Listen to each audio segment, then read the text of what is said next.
Israel और Netanyahu की जो युद्ध की भूख है वो इस तरह बढ़ते जा रही है मानो सब कुछ खाक करने पर वो आमादा हों। क्या नेतन्याहू आग में घी डाल रहे हैं और भड़का रहे हैं युद्ध की आग? मिडिल ईस्ट खाक करने पर आमादा है इजराइल। इजराइल से क्या अमेरिका कोई कोई खौफ है, कोई डर है, या कोई और वजह, या मिली भगत?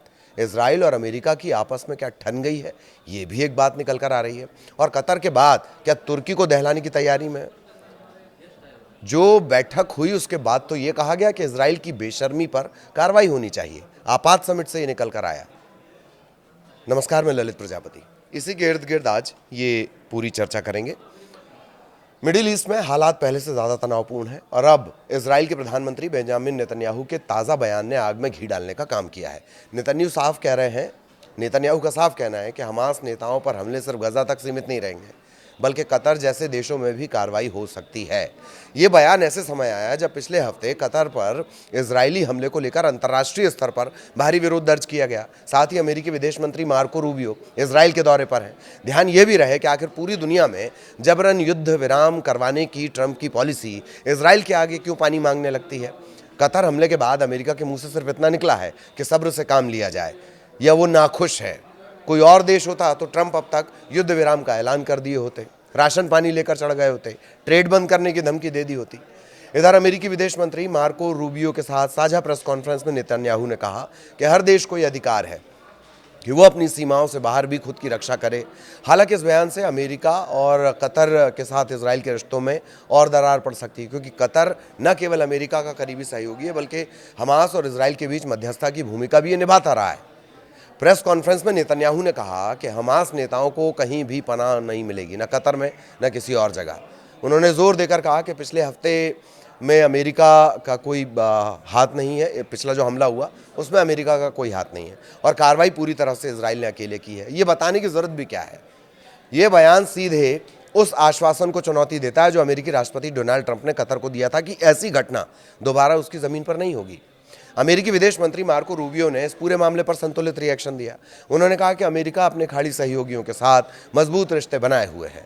हालांकि नेतन्याहू की आक्रामक रणनीति ने यह साफ कर दिया है कि वॉशिंगटन और तेल अवीव के बीच अंदरूनी तनाव मौजूद है। इधर इजराइल लगातार गजा सिटी में सैन्य कार्रवाई तेज कर रहा है। स्थानीय मीडिया के मुताबिक वेस्टर्न इलाके में ग्राउंड ऑपरेशन की तैयारी चल रही है।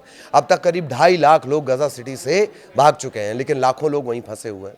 संयुक्त राष्ट्र ने चेतावनी दी है कि ये स्थिति कैटास्ट्रोफिक हो सकती है। संयुक्त राष्ट्र महासभा में अगले हफ्ते कई देश फलस्तीन को मान्यता देने जा रहे हैं। इससे पहले ही नेतन्याहू ने वेस्ट बैंक में नए सेटलमेंट प्रोजेक्ट को मंजूरी देकर साफ कर दिया कि उनकी सरकार किसी भी हालत में फलस्तीन को राज्य का दर्जा नहीं देने वाली। इजराइल इतने पर ही नहीं रुक रहा है, उनका युद्ध उन्माद मानो बढ़ता ही जा रहा है। इजराइल ने हर उस जगह पर हमला करने की कसम खाई है जहां हमास के नेता मौजूद होंगे, और अपनी इस बात को साबित करने के लिए इजराइल ने कतर की राजधानी दोहा पर हमला भी किया, जिससे अमेरिका ने $1 ट्रिलियन का सौदा किया है। अमेरिका ने कतर पर हमला करके ये साबित कर दिया कि वो हमास के खात्मे के लिए किस हद तक जा सकता है। ऐसे में पाकिस्तान के दोस्त और हमास के हितैषी तुर्की की भी धड़कनें बढ़ रही हैं। कुछ बयान ऐसे आए हैं।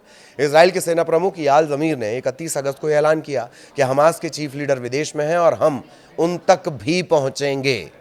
अपनी इसी बात पर कायम रहते हुए इजराइल ने कतर की राजधानी दोहा पर हमला बोला, जब हमास के लीडर शांति वार्ता के लिए इकट्ठा थे।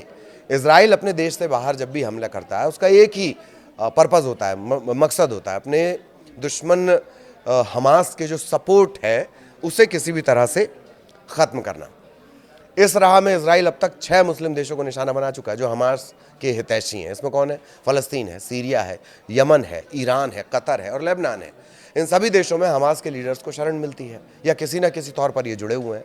इजराइल की इस धुआंधार कार्रवाई को देखते हुए अगला नंबर पाकिस्तान के दोस्त तुर्की का भी हो सकता है। यहाँ भी वजह हमास ही बनेगा। दरअसल तुर्की हमास को राजनीतिक शरण, वैचारिक समर्थन और आर्थिक सहयोग भी देता है। यही वजह है कि तुर्की इस बात से घबराया हुआ है कि इजराइल उसे भी निशाना बना सकता है। इसके लिए उसने तैयारी भी शुरू कर दी है। ये तुर्की वाला एंगल हो गया। इधर कतर की राजधानी दोहा में अरब इस्लामी देशों ने एक आपातकालीन शिखर सम्मेलन किया। ये सम्मेलन दोहा में इजरायली हमले के बाद हुआ है। सोमवार को ये शिखर सम्मेलन हुआ। कतर के साथ एकजुटता दिखाने का एक मैसेज देने की कोशिश थी। इस मौके पर कतर के अमीर शेख तमीम बिन हमाद अल थानी ने कहा कि इजराइल का हमला वार्ताकारों पर हमला करना ये साबित करता है कि वो झूठ बोल रहा है। दरअसल वो ये झूठ बोल रहा है कि उसका मकसद हमास के कब्जे में मौजूद बंधकों को छुड़ाना है। उसका असल मकसद है कि गजा को इंसानों के रहने लायक ना छोड़ा जाए। दोहा के शिखर सम्मेलन में भाग लेने पहुंचे तुर्की के राष्ट्रपति रिसेप तैयप अर्दोआन ने सोशल मीडिया प्लेटफॉर्म एक्स पर लिखा, उम्मीद है कतर की राजधानी दोहा में आयोजित इस्लामिक सहयोग संगठन और अरब लीग के विशेष शिखर सम्मेलन में लिए गए जो फैसले हैं वो इजरायली खतरे का सामना करने के लिए एक नई कोशिश होंगी, नए प्रयास की तरफ ले जाएंगे। बैठक के नतीजों पर बारीकी से अमल भी किया जाएगा। वो ये भी कह रहे हैं कि फ़लस्तीन के बाद इसराइल ने लेबनान, यमन, ईरान और सीरिया पर हमला किया। उसने ट्यूनीशिया के तट पर नागरिक जहाज़ों तक को निशाना बनाया। इजराइल ने चुने हुए राजनेताओं और नेताओं की हत्या की है।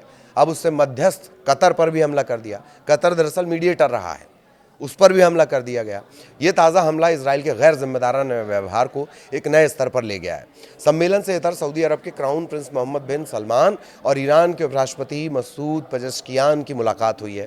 पेजेश्कियान ने इस्लामी देशों से इजराइल से संबंध तोड़ने की अपील की। उन्होंने कहा कि इस्लामी देश इस नकली देश से अपने रिश्ते तोड़ सकते हैं, आपसी एकता और सद्भाव बनाए रख सकते हैं। पेजेश्कियान ने कहा है कि इजरायली हमला बेशर्मी है। इजरायली हमला बेशर्मी है, योजनाबद्ध तरीके से किया गया कूटनीति पर हमला है। इसका मकसद गजा में जनसंहार को खत्म करने की जो कोशिश हो रही है उनको चोट पहुंचाना है। अमेरिका और कुछ देशों की मिलीभगत भी है। इजरायली नेताओं के खिलाफ अंतर्राष्ट्रीय अदालत में मुकदमा चलना चाहिए। वो ये भी कह रहे हैं कि कतर पर हमला ये दिखाता है कि अब कोई भी इस्लामी अरब देश इजरायली हमले से सुरक्षित नहीं है।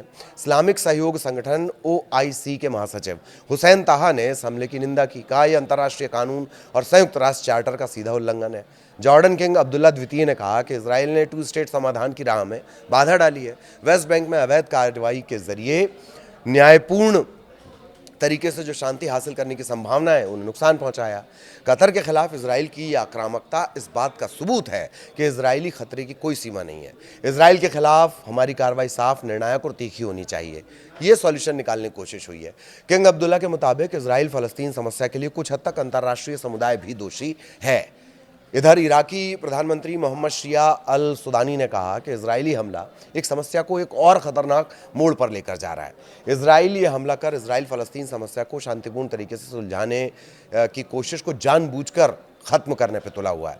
गजा और वेस्ट बैंक में जो हो रहा है वो सिर्फ कानून का उल्लंघन नहीं है, बल्कि उससे भी बढ़कर क्षेत्रीय सुरक्षा के लिए खतरा पैदा करता है।